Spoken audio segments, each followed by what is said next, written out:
This video, we're going to talk about the three economic questions that every society has to answer.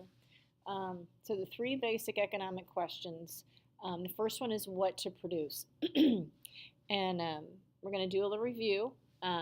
We know that because of scarcity, this idea that our wants and needs are unlimited but resources are limited, we have to make choices. And that's the same for individuals, that's the same for businesses, that's also the same for every economic system or every country.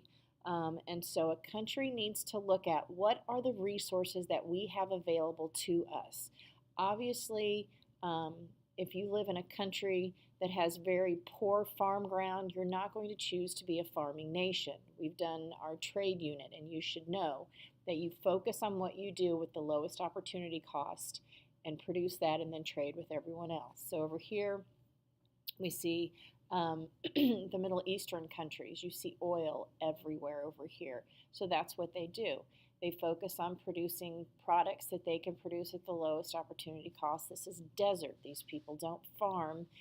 Farming is not their big thing.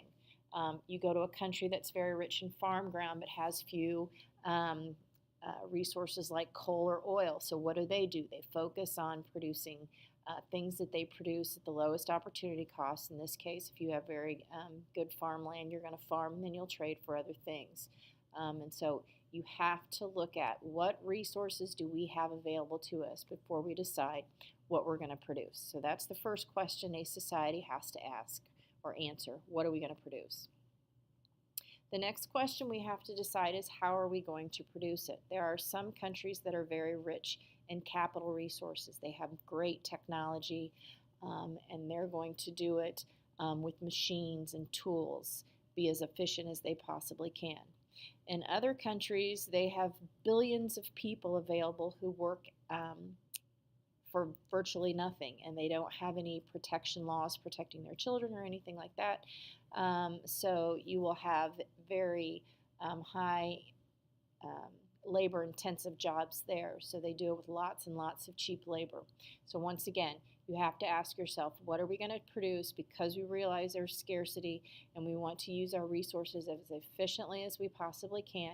What are we going to produce based on the resources we have available to us? And once again, how are we going to produce those based on the capital or labor or human resource that we have available to us? And the final question that we have to ask is, how are we going to distribute the goods and services? Who is going to get the stuff? And you have free market economies where we have lots of choices. We have lots of competition.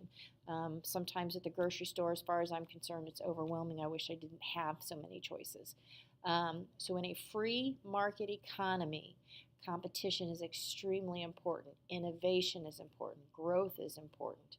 Efficiency is extremely important. We want to use our resources as efficiently as we possibly can because private property is protected in a free market economy and we're allowed to own things. That's why people work. We go to work to make money so we can buy things.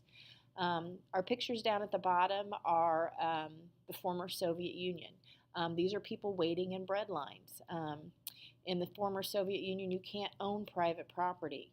You can't own a business. The government will ask you to give what it is that you can as far as work. You work to your best ability, and then they will provide all for your. They will provide all your needs, and you can see what that looks like. These are bread lines in the former Soviet Union. I had the black and white images, but then I found the colored one from 1987. So this has not been that long ago that countries thought that the government knew best, that they would, you would not own any private property, but they would make sure that you had a job based on your abilities, and then they would provide for you based on the needs that you have. So those are the three basic economic questions that every society has to answer based on the resources that they have available to them. What are we going to produce? How are we going to produce them? And then how are we going to distribute the goods? So in one society, it says we are going to allow people freedom and choice, competition. And at the opposite end of that spectrum, the government said that's not good, that only business owners will be rich and everyone else will be poor. So it is the government's responsibility to provide for everyone's needs.